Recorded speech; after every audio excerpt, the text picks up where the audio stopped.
Welcome to ParadoxWalk podcast, specializing in paranormal activity, UFOs, cryptids, anything completely out of the ordinary. It is January 24th of the year 2023.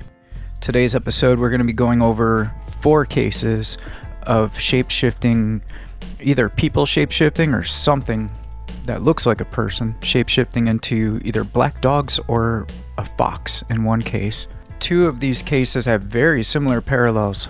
Before we get into the stories, I always promise I'm never going to go over like a minute or 2 on things before the stories. I always disliked podcasts that go 8 minutes deep before they start telling the stories. I'll never do that. I might take February of 2023 off. If you've checked out the other podcasts, I am a classical piano performer. I have anyone interested at Rockford, Illinois, March 13th at the Mendelssohn Center. I'm going to do some Chopin, some Beethoven, and classical guitar variations, transcriptions that I turned into piano pieces. So check that out. It's spelled Mendelssohn, like the composer Felix Mendelssohn.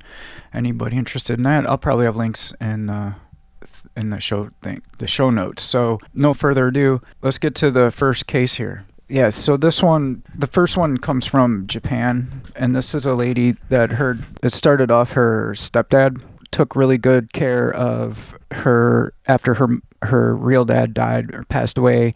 Her stepdad was in like his 60s or so, and her siblings wanted to get him a nurse to help out around the house, take care of him. He had some sickness, and then they found a service that hooked them up with this nurse. She was like in her 30s or whatnot.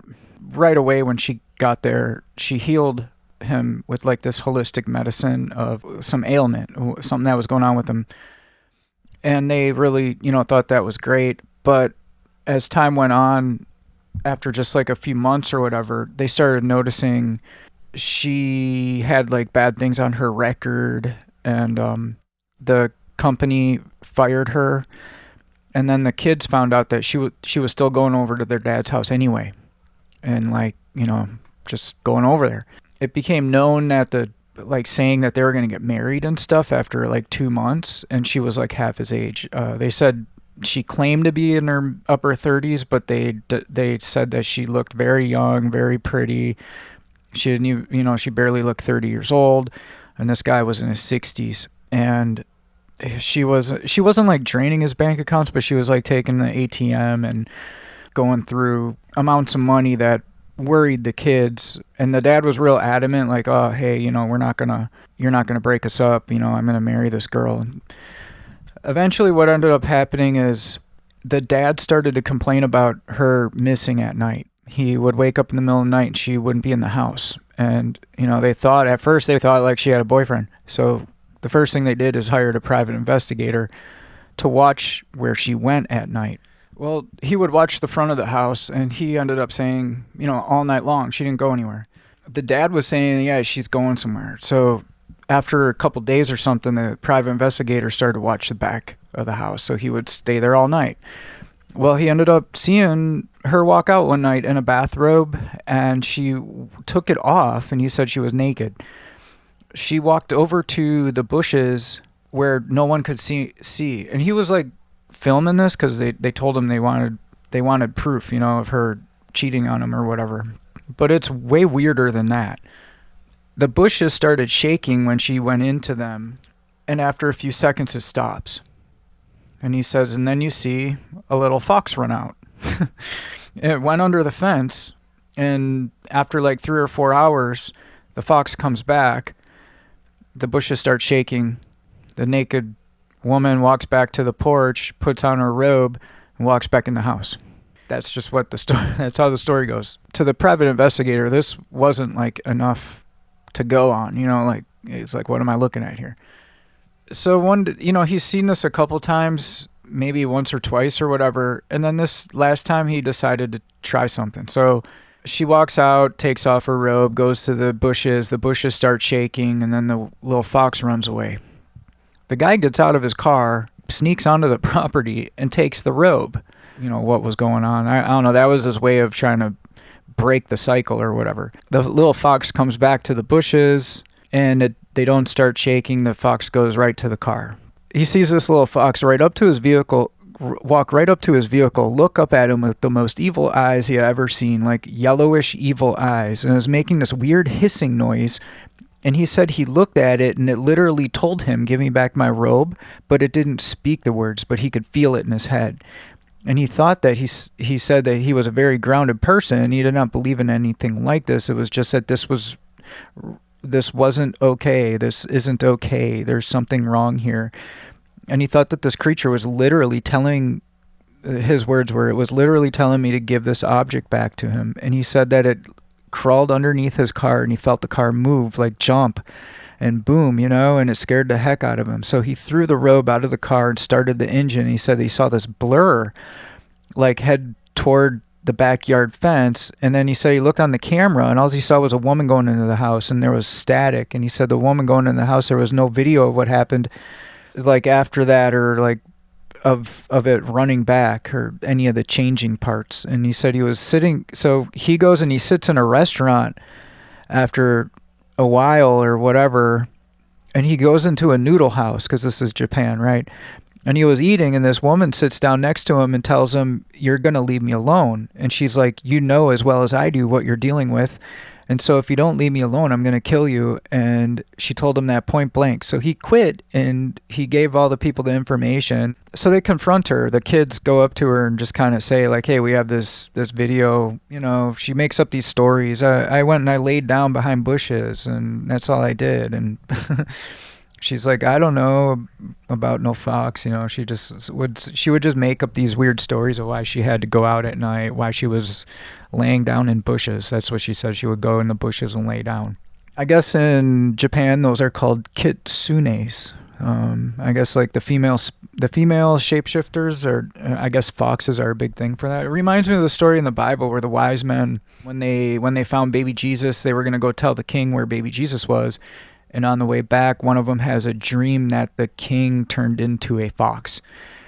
I wonder if the king really could turn into a fox, if this is a real thing. So the other stories on here, there's a number of them. There's a guy turning into like a big black German Shepherd looking dog, and men in black that turn into dogs. So that fox story is from Paranormal Roundtable. I think he got that from the direct source themselves, so that might be like his story there. I think it's on the second episode of Stories from Japan, I think it's called. There's two stories that are really similar, of girls, like kind of, one is afraid to walk home at night by herself. This was covered by the Beyond Creepy channel, but it was in Strange magazine in November 1991, volume 7 is where he got it. And I guess this girl, she's in Houston, Texas. This was in the 60s, in 1962. Her name was Molly Jo Dayton. So she would work at this donut shop, I believe it was, and she was afraid to walk home at night. I guess it was like a half mile. She had to walk home at midnight by herself. So she would carry a Coke bottle and a roll of pennies in her hand. Like that was her way of not being scared to walk home at night. So she was closing up at night and a stray dog would come by the donut shop and she would throw it like scraps and stuff. And it was cold one night in the winter. So she brought it. It would like walk her home and she felt a lot safer with this dog. And it was a black dog. She told the dog one time, like, "I'm going to let you sleep in the house, but you have to go in the morning." And she said that the dog nodded at her, and she had the bizarre sense that it actually understood each word. And I don't know how, that's just the way she phrased it. Like she could tell that the dog, and it nodded like a person would. So she let it in the house and she let it sleep over, and she let it go before the apartment people would be around. And she said it just took off really fast, like it knew what was up. And so at the end of every shift, that dog would keep showing up. And she said one night I think like her friends picked her up early from the job, and they dropped her off at home early. Like I think it was before she would get off at night. And she said the dog was there waiting for her and the friends before she even got there. And her friends were freaked out because they said there's no way this dog would know to do all that. Like, how did it know that you would be here and not at the donut shop and all this stuff? So it creeped out her friends, but she thought it was more like, I don't know, it didn't freak her out as much. But she had to be really careful because when her friends were around, the dog was like extra protective. It would show its teeth. And Molly recalled a lot of nights she would wake up and the black dog would be sitting on the floor with his head sitting on the bed staring at her, not unlike how a lover might look at a sleeping partner. So this started to scare her. Her words were, I guess in the magazine, the quote was, "This would scare the hell out of Molly." That's what she wrote in a letter to one of the investigators. But everything changed one night. She went to the bathroom, and this is a similar thing in the other one. Like these black dogs, when the strays are let in, it follows the girls to the bathroom. So this is like I'm gonna have another story. The same thing happened. She was in the bathroom doing her thing, and she didn't shut the door because she lived alone, and the dog started walking up the doorway. She paid no mind until out of the corner, this is her words, quote, "I paid no mind until the corner of my eyes I saw something black shoot up high. I turned my head to look. Having no fear, as I said, I was comforted by this black dog. It wasn't a black dog, but a man with the most beautiful blue eyes wearing a black suit. The minute I started to scream, I saw this man take the form of the black dog once more. As soon as I could, I went to the door, opened it, and I told the black dog to leave, and I never wanted to see him again. And apparently the dog, or whatever it was, listened to Molly, and never again she saw the black dog after that." So I was like reading the transcript pretty much from Mr. Black's Beyond Creepy channel for that. Now, Mr. Black has another one from Turkey, the country of Turkey. This man witnessed a UFO. He walks over to the field where the UFO was the next day to see like if he could see any trace of it.